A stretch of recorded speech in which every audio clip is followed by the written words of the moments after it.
Ассалаумағалейкум қазақ елі, сіздер арнасына қош келдіңіздер. Және де сіздермен бірге мен Мадияр Пернебай. Бүгін бізде долгожданный момент проектіміздің 3-ші бөлімі. Не істейміз, қалай болады, оны қазір видео барысында өздеріңіз толықтай көретін боласыздар. Алдымен видеомызды бастап алайық, кеттік.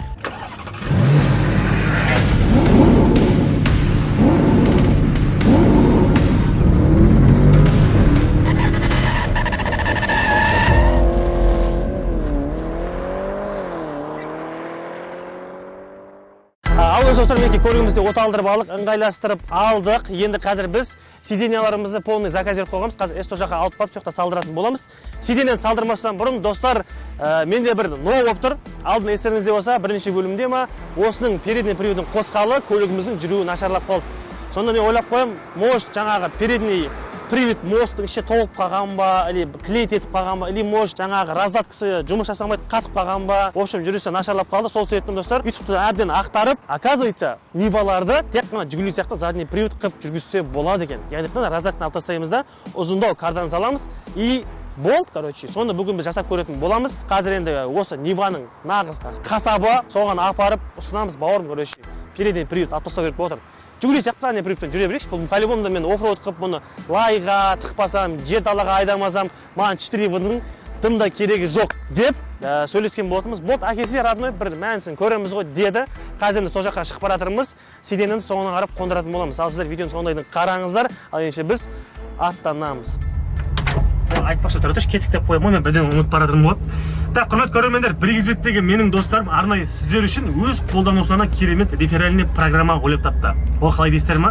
Оп-оңай қараңыздар. Төмендегі бекітілген комментариядағы менің сілтеме бойынша кіріп тіркелесіздерді авторизациядан өтесіздер. И сіздерге өзіңіздің жеке сілтемеңізбен және де 3000 теңгелік фрибет беріледі. Сол сілтемені достарыңызға таратасыздар. Егер де достарыңыз сіздің сілтемеңіз бойынша тіркелетін болса, онда досыңызға 100 000 теңгелік фрибетпен сізге карточка беріледі. Ал ол карточка не істейді дейсіздер ма? Ондай карточканы 3 жөнелтетін болсаңыздар, Біргізбет ұйымдастырып жатқан 30 ойына қатыса аласыздар. Бұл жерде приздар LG-дің 4K телевизоры, iPhone 15 Pro Max, AirPods Max, және де Apple Watch Ultra сияқты гаджеттерді ойнатқалы жатыр. Сондықтан да достар, мынандай мүмкіншілікті жіберіп алмай өз бағыңызды сынап көріңіз. Қаншалықты досыңыз көп тіркелсе, соншалықты мүмкіншілігіңіз көп болады. Олай болса, баршаға сәттілік тілейміз. Ал ендеше кеттік. Так, олай болса достар, мінекей біз Жигулевский дайын карданға келдік. Неге Жигулевский кардан дейтіндер үшін Ниваның өзінің кардандары, короче, раздатка болғандықтан қысқа болады екен да. Біз енді раздатканы алғаннан кейін осы Жигулидің ұзын карданын қоюымыз керек. Жигулиде раздатка болмайды, сол себептен олардың кардандар ұзын болады да, короче, түсіндіңіздер ма? Олай болса Ниваны кіргіздік. Қазір полный кірісетін болады, жігіттер. Әдейі осы Ниваның нағыз қасапшысына келдік. Өз машина сапта тұр, анау деген қасқыр енді.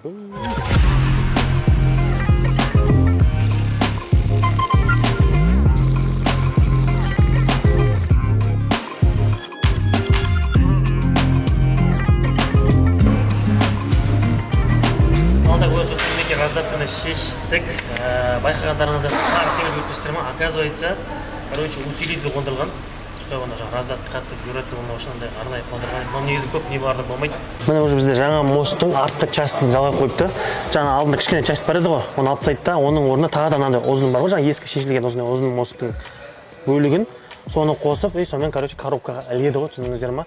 Сондай раздаткадан бөлек тағы да бізге былай өтейін қазір. Енді бізде мына передний приводтарда шешіледі. Ішкі жаңағы гранаталар, мынау приводы, вал деп айтамыз ба, соны шешеді. Енді мынау өзіміздің Жигулевский сияқты болады, кәдімгі семеркілер сияқты. Мынау тура коробкадан кардан тартылып, задний мостқа қарай. Сонымен жүре береміз.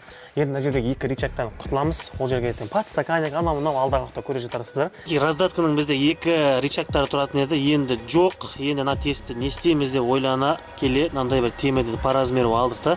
Енді қазір осы мына жерге қойып, сваркілеп, жауып, бетіне обещум жауып тастаймыз. Сонымен короче еш нәрсе байқалмайды, білінбейді, дыбыс шәс естімейтін болатын. Қараңыздар, қалай четко ма? Размерін қазір бар кетеді и бетіне пленка обещумға жабса жүреміз короче. Мына жұмыстардың өзіне де риза болып отырмын. Карданнан короче жоқ жерден бар нәрсе шығарып жатыр. Карданмен короче 2 үлкеннен қосып, соединять етіп, осы передок жасап жатыр. Жаңа токарьға апарып, таштететін жерін таштетіп, әйтеуір қолдарынан келген барын жасап жатыр. Әйтеуір жігіттерге тапсырғам. Аты жігіттің аты Дима деген жігіт қой. Бірақ Ниваның атасысың ғой, білмеймін, мана раздатка мен передний приводтың шумы жақпай жатыр, жүре алмай жатыр. Лучше Жигули сияқты задний привод қытсай саяқ. Апсаш дегенім болды, кака разговор деді.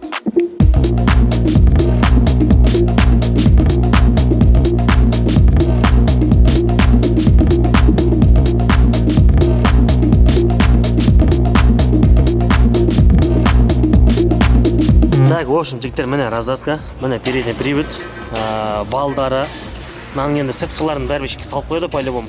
Внутрімен приводтары бәрі, міне бәрін шығарып тастадық, арғы беті ғана. Екіншісі арғы бетте. В общем, бүгінгі видеодан шығатқан отходтар ғой мыналар. Рабочий раздатка, мынаны білмеймін, мынау не рабочий, по-моему. Ішін бәрі крит етіп қойған жаттық. Енді жүрісі бұрынға қарағанда жеңіл жүретін болады. Өздеріңіз ойлап көріңіздерші, мотордағы кардан айналдыру үшін бірінші коробканы айналдырады. Коробка раздатканың ішіндегін айналдырады. Олар барып мынаны айналдырып жүргеннен гөрі, міне екі, кедергеден өтеді да, прямой задний мост айналдыра береді, Ол қайда жеңілірек, әлі оңайырақты түсіндіңіздер ма? Енді жүгіру сияқты жеңіл тартады, жеңіл жүреді. Қыстың күндер просто арқасы алақтырып жібере береді дейтін болмаса, атпай теріскі. Енді қазір дөңгелектерін салып, сыртқы гранаталарды кигізіп жүріп көреміз. Біз бәлкім азыр алдағы уақытта айтатын боламын. Көрейік. Так, құрметті көрермендер, мінекей бізде уже 3-ші күн. Айып етпеңіздер, азанда, мұртымда ауатырым, тик бәтті ғой. В общем, әңгіме одан біз қараңыздар. В общем, машинаны приорын ойнататын кезде, мынау, жанып кетеді ғой. Сонымен енді күйген сиденемен қалай оны табыстаймын дедім де, қой дедім, сонымен приорын өзінің сиденесін салып жергенбіз. Мынаны өзіме алып қалдым. Енді мінекей бүгін осыны жасатуға Диас бауырымызға келдік. Ассалаумағалейкум, қалайсың? Диас, сәлем, жақсы ма? Аман есен. Не істейдің білесің ма бүгін? Нағызай. Қалай ойлайсың? Қолдан келем ма? Бола ма, болмай ма? Болады. Мына жағында ашып көрмек, мен бірақ көрмедім ше, мына жағын. Черныйны атсап, платаның арты жағы қалай болып жатқанын. Негізі мен үмітімді үзіп тастағанмын, болды, жарамай қалды деп. Потому что алдын естіңіздер ме, сиденьені тақа қойып берген кезде, болды, мынау жанында, күйді деді ғой. Аптай сал деді ғой, басқасын ізде деді. Сонымен, мен машинаның винкодымен Кореядан басқасын заказ берген, бірақ 35 мың теңгеге ма. Ол, вообще басқаша схемасы, ол вообще кемей қалды. Не де болса да, өзінің, мына заводскойын бір бәлек қайтадан қалыпқа келтіру керек. Бүгін тағы да өзінің мастер екенін бір дәлелдемекші. Сондықтан да видеоны сондайдың көріңіздер. Міне арқасы. Қарсайын ана. Ал Диас, өзіңнің оқығаныңды, мастерлігіңді дәлелдейтін уақыт келді. Твой звездный часть бола ма? Плата екі слой ғой, на бетте бар. На бетте бар ғой плата. Істегі болады. Дорожкалар, күйген дорожкаларды басамын етеді. Мына жерде полный құрып, алып бәрі. Болды. Жалға берді болады. Табыстадық.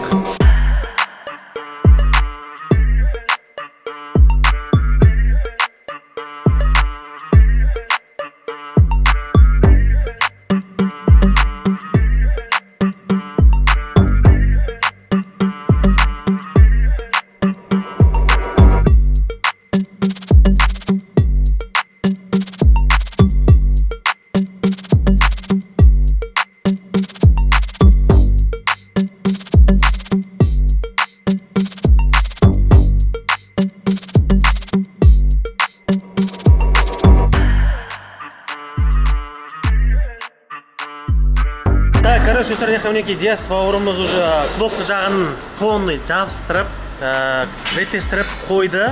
Жаңа тексерді ғой, светтерін жағып бәрі істеп тұр, кнопкалар. Енді қазір сиденьені шештік, мінекей сиденьеға жалғап, салонға провод тартып, преобразователь көмегімен мені қараңыздар. Все. Негізі, қалып кеткіз. Негізі мотордың бәрі рабочий, просто кнопка күйіп қалған ғой.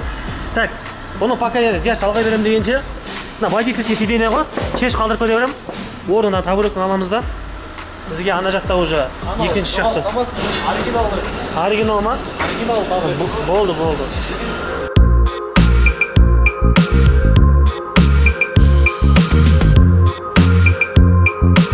Короче, мінекей полный екі сиденьеде қондырып болды. Арғы беті бізде рабочий, просто қосу керек, на беті не рабочий. Бұл жағын енді біз мына жерде қаншама жұмыс күтіп тұр бізді. Ашып көрсетейінші сенбейтіндер үшін. Ертең неше түрлі бізде хейт деген жаман ғой қазір. Мына қараңыздар, короче. Міне, сыртта кнопка тұр, ішінде плата жоқ, көрдіңіздер ме? Міне, еріп балқып кеткен, короче, кезінде ше. И сонымен дәл осындай приораға үстіп бері жүруге ұялдым да, ертең орындығы істемейтін орындығын бері жетіп, қайтет жетіп демек үшін приораны өзінің заводской орындығын салып жердім да. Мынаны өзіме алып қалдым. Мына қараңыздар, кабельдер бәрі ақтарылып жатыр. Так, жағдай осындай. Вот результат. Және де құрметті достар, сіздерге тағы да керемет жаңалық. Қуан қазақ қуан, артқы сиденье тауып алдым.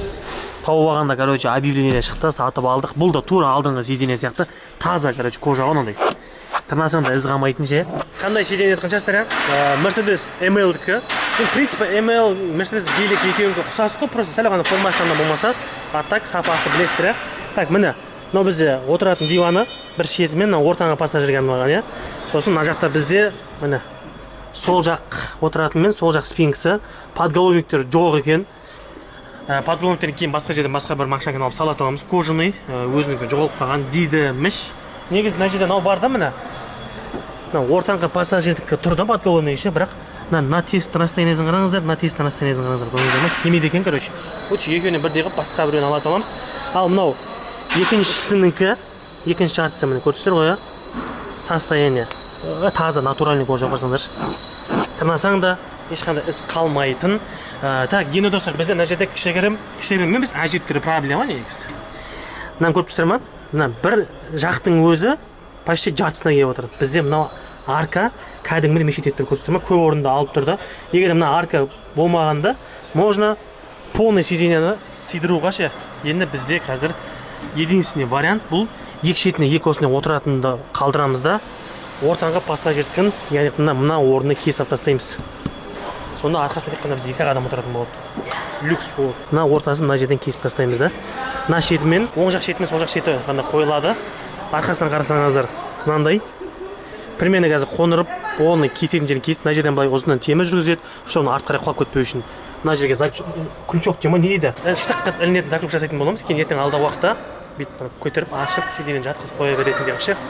В общем, достар, жағдай осындай, түсінген шығарсыздар, енді қазір Дима бауырымыз білесіздер ғой, енді сварка жағынан да бүйтіп кесетін жерді кесіп, сварка істейтін жерді сварка істеп, өз қолдан келген барын салатын болады. Тек қана сәттілік дейміз. Ал өздеріңіздер мұқият қарап отырыңыздар. Ең соңында енді бүгінгі видео потолок бойында тұр. Полный сиденье кожаный да, алдыңғысы да кожаный, артқысы да кожаный. Ана жақта Диас бауырымыз полный, оның электричестволарын жалғап жатыр. Бүгінгі видео бомба болады. Мынандай видеоға қалай лайк баспайсыздар? Ендеше лайктарыңызды басып отырыңыздар, ал біз видеомызды жалғастырамыз.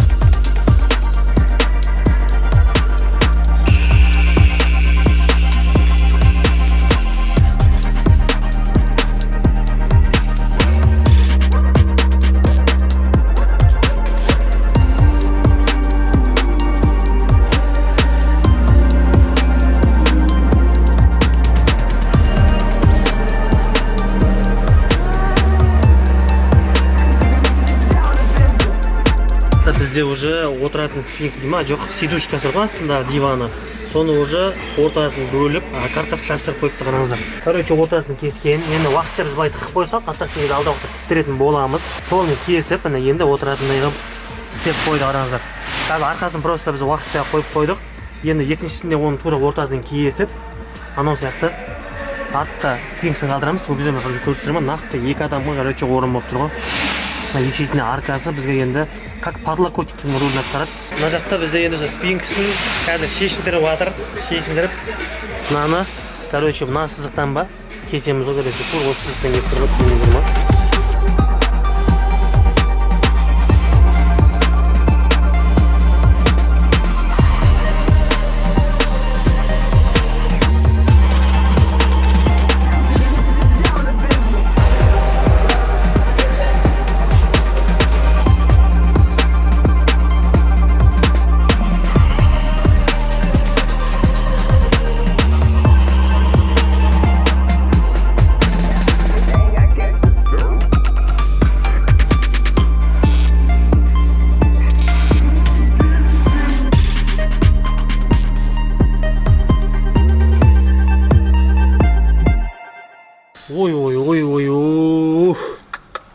Аңғасынаш достар, просто подголовник жетпей жатыр да. Бір жақсырып подголовник тапсақ, подголовникті қойсақ, мынаны қараңыздаршы.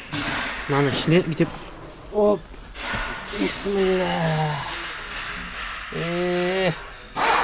Ассалаумалейкум деп арттан бастықтар сияқты отырсаң. Бір ортаға подлокотник жетпей жатыр да, Ну ничего, подлокотниктің мына екі шетіне сый саламыз. Сонымен әлімді неше сұтырмеке сиденьені қойып тастадық. Алдыңғы артқы сиденьені қараңыздаршы, вот. Как будто бір Мерседесте отырсың, короче. Ойлашы, бір геликте ма, бір ML-да ма, ше. Вот таза кожа, жұмсақ, рахат, жерден дальныйда жолдарға шығып жатсың да, еш шаршамайсың да, смело, кайф. Мына алдыдағы орынды қарасаңдаршы, смело, ашин міне. Қанша метр барына қараңыздар. Мына жердің өзіне қараңыздаршы. Мынандай сен камереңде бар ма? Мынандай расстояние. Ойбай, есіме шығып қойыпты, сенде камерада жоқ екен ғой. Қоя бір, камера менде де жоқ. Бағанадан айтып жатқан шығарсыздар, оның машинасы бір мастер дей берген машинасын көрсетші деп жатқан шығарсыздар. Ол өзі қарсы алыңыздар, біздің Нивамыз деп жатқан мастердің көлігі.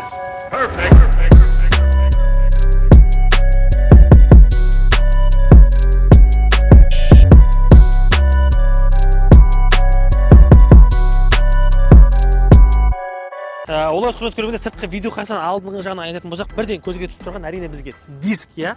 ORV стилдегі диск, внедорожный, специально жаңа оффроуд, жаңа лай, қырлы жеріне жүргізіңіз келсе, осындай диск салсаңыз болады. Яғни сол жерге жүруге арналған дисктер ғой. Сосын расширительный арки, осы өзіміздің жаңа біздің Дима бар ғой, мастер, өзі полный істеген, ішіне подкрыльник, ішетін шіріп, андай лай болып, капот жағызға ешқандай лай көшпейді. Сондай-ақ ДХО-сы, мынау сальманский фирма, качественный жарық беретін пауэрникті ТХО-да жаңа береді, короче. Сосын мынау Нива деген габарит, сондай-ақ өзінің заводской галогенный фарысы, және де өзінің заводской темір бампері. Мына жаққа негізінен урбанский пластик бампер салуға болар еді, егер де бірақ сен оффроудпен жүретін болсаң, пластик бампердің керегіне ертең осы сынып қалады ғой бәрібір. Егер де сен нағыз сондай лай оффроудпен жүретін болсаң, мынандай воздуховод обязательно керек. Өйткені енді моторға ауа соратын воздушкаларыңыз капотта төмен қарап тұратын болса, сіз мына жерге лайға бататын болсаңыз, ана капотқа келетін ауаңызды лай сорып алады да, сонымен салам алейкум болады моторыңыз. Сол себептен осындай полный сыртқа шығарып қойғандарыңыз жөн. Енді оффроудтың жігіттер түсінеді, өте керемет жақсы түсінеді. Айтпақшы, мынаңыздаршы, 14-тің айнасы боковой зеркало салынған. Неге жақсы? Мен қолдаймын осылай салатындарды. Неге? Өйткені өзінің заводской айналарында слепой зона бар да. Надайын ана бүйтіп, напалас өтетін болса, біреу бейпет алады. Зачем жаныңды қинап, бүйтіп қарап, бүйтіп іздеп отқаннан гөр, мынаны салдың да, көзің бүйтіп сығылып қарайсың, бар жоқ көресің, кете бересің, короче. Сосын парокты негізі бұнда Нивалар қатты керек емес, бірақ енді сән үшін ертең оффроудты жүретін болсаң, төбесіне багаж жетпейді екен. Парокты да салып алсаңыздар болады. Тағы не айтамыз? Капоттан енді ауыз толтырып айтатын дүние бар екен. Енді достар, менің көзге бірден түсіп тұрған, олар енді бізде 16 клапанды мотор. Бірақ бұл приоранка деп айтамыз, бірақ десек те 124 нөмірлі мотор, яғни Богдановский бар ғой, десятклеткі. Дәл сонdan салған. Аттақ бірақ негізі ішіндегі жаңа шатундары приоранка дейді. Мынау енді обычный Ниваның өзінің 1.7 моторына қарағанда 16 клапанда 1.6 қайда жақсы тартады. Мен өзім лично айдап көрдім. Тарты өте керемет. Любой жерде стартқа бір машинамен тұрып қаршы 1.6 ұйықтатасың, короче. Көзге ерекше түсіп тұрған Ниваларда обычный кездесетін достар, бізде мынау тормозной вакуум. Мына вакуум, короче, хозяинның айтуы бойынша Audi 100 S4 бар ғой. Соныкі салынған. И және де тағы да Audидің бір заттар салынған. Олар әрине бізде достар тормозный диск пен тормозный суппорт, короче. Audi 80-кі. Яғни айтқанда тормозы чем Ниваның өзіне қарағанда мықтырақ ұстайды. Ал болса көзге түсіп тұрған байқаған ерекшеліктерім осы ғана. Бұның өзі негізі біраз еңбек, маңдай тер. Бүйтіп деп айта салуың мүмкін, бірақ мына жерде қателесесің достар, ойлаңыздаршы, мотор салдың, қаншама жұмысың бар, анауың бар, мынауың бар, мына жердің өзінде бір 700-800 мың теңгенің ақшасын үй шығып тұр. Байқайсыздар ма? Байқасаңыздар салған көшейік. Сондай құрмет достар, көп Нива істей бермейтін, бізде 94 жылғы Нивада ойлаңыздаршы, электронный стеклоподъемник бар, қарасаңдаршы. Бұны енді хозяинның өзі қолдан жинаған. Сосын 94 жылғы Нивады білетін болсаңыздар, менің Нивам сияқты мына жерде андай форчкасы болады да. Бұл форчкасы тұрғанда полноценный стекло салған ғой, түсіндіңіздер ма? Негізі руль приора біртікіне ұқсайды екен, бірақ приора біртік емес, жаңа айтып тұрған Богдан деп ше. Сол Богданның рулі де салынған, мотор да салынған, және де рулевой мына жердегі аппараттың барлығы бар ғой, мынаның барлығы сол Богдановтікі екен. Яғни обычный өзі Ниваның қарағанда мынау жұмсағырақ. Гур жоқ, бірақ гур мен гурсыздың арасында екі ортадағы сәл болса да бір жұмсақтықты сезесің. Сосын тағы да көзге түсіп тұрған әрине бізде мынау четырнашканың щиток приборы. Негізі четырнашка мен Ниванка бір-біріне ұқсай береді ғой, бірақ мына жерде специально четырнашканың өзімен салғанда бетін әдемілеп оргстекломен қаптап қойды. Нормально. Жаңа музыка деп отырық қой. Есікте байқаған болсаңыздар, мінекей бізде 2-16-лық және де бір пишалка музыка орналасқан, Div Bonds'ты жинапты, және де бұның басты базасы бізде Pioneer 520-лық. Барлығына 520 сабабны бақтан түстірікті білесіздер ма? Сол айта беретін 520. дәл осы магнитофон қарасаңыздаршы, шыңғыртады короче. Және де достар, бұл жақта тағы да бір қызық ойлаңыздаршы, 94 жылғы машинада әлі күнге розеткасы істейді. Как положено, блокировкасы, передний, пониженный жаңағы дегеннің барлығы істейді. Енді мен өзім Нивамды алып тастадым ғой. Мынаяқта, короче, бәрі істеп тұр ойлаңыздаршы. Сосын достар, тағы да бір көзге түсетіні, мына сиденье бәсе неғып басқа ғой родной, что-то бір толық жатпай жатыр. Ниванға толық алдыға жатушы еді ғой деп қоямын ғой. Мына битсе, Нивада негізі бит толық алдыға жату керек та, чтобы артқы пассажир артқа смело кіріп шығу үшін. Сөйтсем достар, мына басқа машинадан келді. Табыңыздаршы, не деп ойлайсыздар? Мен подголовник қарағанда сразу тауып қойдым не машинадан келген. Қараңыздар. Былай битіп кожа емес қой демесеңіздер, аттак достар, мынау негізі Camry 50-кі. Прикинь, ойлаңыздар, Camry 50-дің ең простой бар ғой, кожа емес, просто обычный материалдан істелінген. Велюр материал ғой, велюр. Көрініп тұр ма? Көрініп тұр. Все, салоннан айтатын дүниелеріміз осы. Арқада не қызық бар екен? Арқада мынау бар ғой, қараңыздар. Арқасында бізде артқы сиденьені алып тастаған, өйткені мына жерде бұрын-соңды негізі буфер тұрған. Қазіргі буферін қайда деп сұрасам, ремонтта дейді. Оны ертең алдағы уақытта мүмкін қайттан қойып алып бір шыңғыратыны бар да. Аттак негізі артқы сиденьеде артта адам отпайды. Тазаны купе машина ғой, 2 адамға арналған спорткарлар сияқты. Міне. Сосын достар, көп Ниваларда кездесе бермейтін бізде артқы айнасына мынандай форчка салып қарасаңыздаршы. Әйтпесе, осы именно екі есікті купе Нивалардың артқы пассажирлары үнемі қиналып отырады да, терезені ашылмайды байқұс. Мына жерде смело терезеңді аштың. Салют, ребята, ассалаумалейкум деп ауызда бересің ғой, и былай жауып қоясың, короче. Анау Ларгустарына ұқсайды, бірақ мынау жылжиды да. Арқасынан достар, бірден көзге түсетін маған әрине фары. Брат, мынау ненің фары мынау? Жарайды, Жигулиге тюнингованный фары көргем. Шоқаға, копейкаға, 0,3-ке көрмеппін дегенім. Брат, кәдімгі мына газель, грузовой машина салып китайский тюнингованный фары бар емес па? Сондай деді ғой, короче, соны қолдан істеп қондырып алған ғой. Тағы да көзге түсетін, жаңа айтып кеттік қой, Жигулевский деп, бұл енді 94 жылғы, 2000 жылға дейін қателеспесем, осындай болып шыққан Нивалардың фарлары ше, Жигули сияқты болып.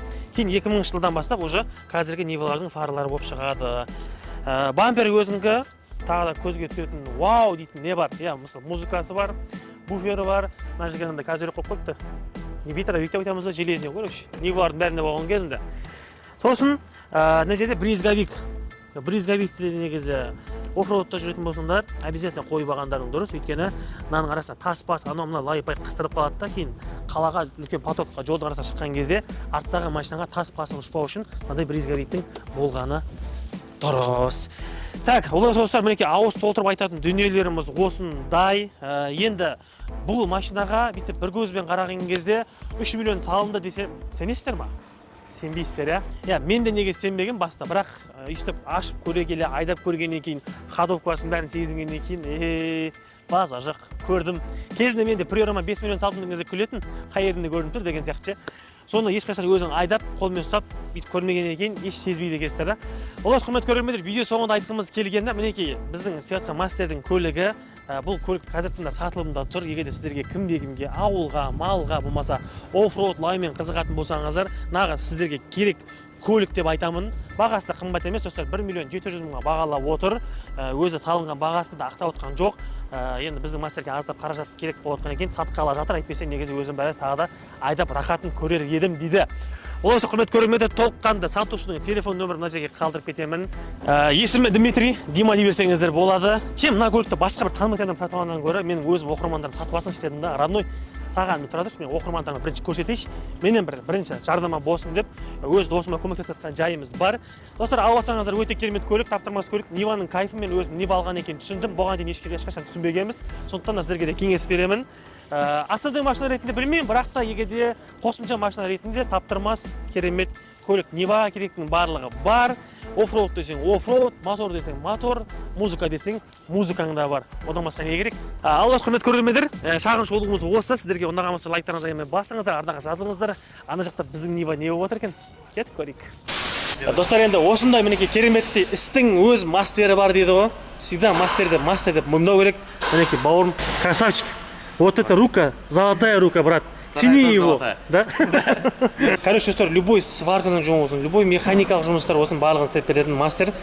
Егер кімде-кімге осындай доработкалар қызықтыратын болса, Астана қаласында болсаңыздар, нөмірін міндетті түрде мына жерге қалдырып кетейін. Хабарласып, осы жігітке келіп істете берсеңіздер болады. Мадиярдан дейтін болсаңыздар, скидка будет, а? Будет. Смело, родной. Так что келе берсеңіздер болады. Ал ендеше біз қазір электрикке барып алдыңғы екі сиденьесін жалғап алайық, сосын соңында полный результатты бірақ көрсететін боламыз. Ал енді кеттік. Ассалаумағалейкум достар, бүгін бізде 4-ші күн, сиденье, мынау деген, в общем, созылып барда күннен күнге. Кешкі таман анаяқта сиденьеден қондап шықтық та, Диас бауырымызға келеміз дегенше, Диас бауырымыз кетіп қалған. Сонымен бүгін азын таңертең ерте келген да, жұмысқа бірден кірісіп кеткен ғой. Не түсірілмей қалып, видеоға айтшы өзің бір ауыз. Тез, қысқадан нұсқа. Не істеп қойдың? Кабельдер тартып. Тартып қойдың ішке уже? Иә, нағашыңызға достар кабельдерді ішке тартып, заводский машиналар болады ғой, сиденьеден шешкен кезде астынан анау подогрев сиденьенің электронды сиденьенің штекерін ажыратасың ғой. Дәл сол жақты қарасаңыздаршы, міне. Штекермен, міне полный объективінің астынан жүргізіп, шығарып қойып қойған. Сиденьеден қойдың, штекер тықтың. Завод қой, завод. Айттым ғой, бұл жігітке реклама керек емес қой. Оның жұмысының өзі реклама ғой, сарафанный радио. Қаяқтан істеттің дейді, Диас деген бауырым бар еді, соған істеттім деп қоймыш бір. Так, олай достар, енді қазір кабельдерін жүргізіп қойды, сиденьеден салып, уже тексеріп көрсек болды примерно. Бұл жол енді алдыңғыдағыдай кнопкамен істеткен жоқ, Диас прямой тоқ жүріп отыр. Бірақ бір носы замок арқылы. Тек замок ашқан кезде ғана, тоқ келеді, питание, сол кезде ғана қозғалтасын, замок өшіп тұрған кезде питание келмейді, негізі бұсы дұрыс. Өйткені алдыңғы жолы біз приорада кнопка басылып қалып кетеді, машина өшіп тұрса да питание келіп тұрады ғой. Сөйтіп жүріп, сиденье күйіп кеткен. Бұл жолы Диас бауырымыз бір емес, екі емес, 3 реле арқылы общий базадан біреу, екі жаққан біреу. Предохранитель арқылы. 3 предохранитель, бірақ астына головной біреу тұрады да, предохранитель релеші. Одан кейін сиденье кірген кезде няқта біреу тұрады, түсініңіздер ма? Оң жақтың сиденьесіне біреу, сол жақтың сиденьесіне біреу. Сонда бір сиденьеға 2 предохранитель жауап береді, Ал енді көп сөйлей бермейік, все, сиденье салып жек болады примерно уже.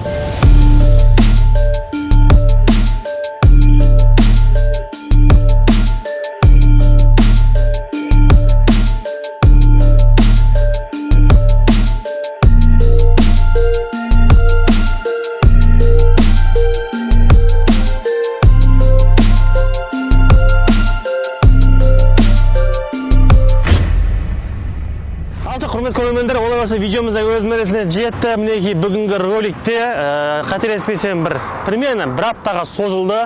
Бұл сіздер үшін әшейін жай ғана 15-20 минуттық видео шығар, бірақ біз үшін бір апталық еңбек. Ал осы сол бір апталық еңбекті көрсетейік. Бүгінгі бізде алғашқысы ол әрине раздатка. Мінекей достар, мына жердегі раздатканың 2 рычагы оған естеріңіз болса алып тастадық та полный мына жерді жауып тастадық, варт еттік. Мына жерден раздатка жоқ, просто мына орны тұр, томпиып. Мына жерде коробкадан кейін полный артқа қарай кардан кеткен. Енді бұл жерден өзі отзывын айта кетейін, жүргенде өте жеңіл, ұнады маған. Егер де сізде машинаңыз тек қалада жүретін болса, оны раздатканы алып тастауға болады екен. Сондықтан да оның плюстері көп. Көп жағдайда мысалы ескі Нивалардың раздаткалар шулап кетеді, гуілдеп, мияштап, ғажылдап кетеді. Сондықтан да ондай ғажылдан, шудан, вибрациядан құтылғыңыз келсе, осы раздатканы алып тастаған дұрыс екен. Енді әркімнің талғамы әрқалай, өздеріңіз білесіздер. Негізі мен өзім байқаған плюстерді айтатқым осы сіздерге. Сол үшін машинаңыздың орнынан қозғалуы жылдам болады, жүрісі жеңіл болады, және де ең үлкен плюсі машинаның расходы азаяды екен. Сіздер ойлаңыздаршы, раздатка тұрған кезде, оказывается, машина қиналып жүреді да. Ол передний приводты айналдырады, раздатканың ішін айналдырады, коробканың ішін айналдырады.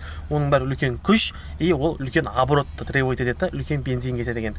Ал қазір енді ешқандай нәрсе қиналып жатқан жоқ, прямой коробкадан задний мост айналдырып отыр, болды, расход азайды. Сондай-ақ көргендеріңізде, приорадан қалған біздің Kia Optima сиденьесінің істемейді, болды, мынау жарамайды деген және Диас бауырымыздың арқасында қайтадан кнопкасын іске қосып, бүйтіп, оны да орналастырдық. Қазір құдайға шүкір, замок арқылы замокты ашатын істеп тұр, барлығы четко. Достар, сразу машина оталдыра салайық, мәкен машина оталып тұр, замок ашылып тұр. Енді мынаны қараңыздар, міне. Алдыға десең алдыға, артқа десең артқа, алдын көтер десең алдын көтереді. Сүр десең сүреді. Сондай-ақ спинкасы міне істеп тұр бәрі. Екінші бет негізі бізде істеп тұрған, енді бұл жақта ешқандай проблема жоқ. Полный бұнтта жалғадық, міне. Спинкасы тұрып отыр. Көрдіңіздер ғой, Так что алдыңғы екі электронный істеп тұр. Және де артқы сиденье. Подголовник жоқ еді кеше. Бүгін таңертең разборға барып, ML-дің ескі, версиясының подголовнигін тауып алдық. Туры кожаный, екеуінің бірдей отырады екен. Подголовнигін қондырдық. Барлығы тамаша, керемет, отырған кезде де комфортна. Арқасына келетін болсақ, міне. Бөлек қой, қараш, бір люкс машина сияқты қараңыз. Мына кеңдікті айтсам да, қараңыздар, келесін. Оп, бес деп отырасын. мына сиденьеде ұйықтайсың ғой. Басында бүйтіп қойдың мынағанша ұйықтайсың ғой, короче. Подголовниктерін таптық, достар, мінекей қараңыздар. Тура өзінікі, ыңғайлы, жұмсақ, черный кожаный. Міне, сарылсаң орын із қалмайтын, міне, таза кожа, натуральный андай. Эко кожа емес та. Енді алда уақытта бізде ішкі жұмыстардан торпедамыз бар, есіктің ошибкалары бар, в общем, коврован, эваполик, анау мынау, может 5D полик салам ба, оны алда уақытта көре жатарсыздар. Әзір ештеңе палашып айтпай қояйын.